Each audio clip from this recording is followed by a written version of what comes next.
بسم اللہ الرحمن الرحیم۔ نظر بد سے بچنے کی دعائیں۔ دعا نمبر 1۔ وَإِن يَكَادُ الَّذِينَ كَفَرُوا لَيُزْلِقُونَكَ بِأَبْصَارِهِمْ لَمَّا سَمِعُوا الذِّكْرَ وَيَقُولُونَ إِنَّهُ لَمَجْنُونٌ۔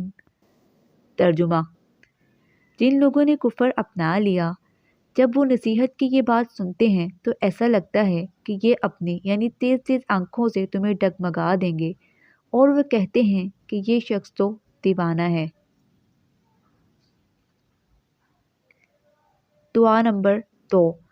حضرت عبداللہ بن عباس رضی اللہ تعالیٰ عنہ فرماتے ہیں کہ رسول اللہ صلی اللہ علیہ وآلہ وسلم حضرت حسن و حسین رضی اللہ تعالیٰ عنہ کے لیے ان کلمات کے ذریعے حفاظت اور پناہ مانگا کرتے تھے اور فرماتے تھے کہ تمہارے باپ یعنی حضرت ابراہیم علیہ السلام نے اپنے دونوں بیٹے حضرت اسماعیل و اسحاق علیہ السلام کے لیے اللہ تعالیٰ سے ان کلمات کے ذریعے حفاظت اور پناہ مانگا کرتے تھے۔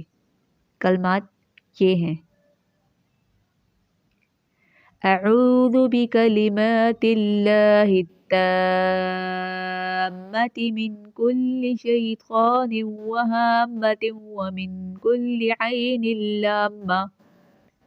ترجمہ: میں پناہ لیتا ہوں اللہ کے پورے کلمات کی، ہر شیطان سے اور ہر زہریلے جانور کی برائی سے اور ہر نظر لگانے والی آنکھ سے۔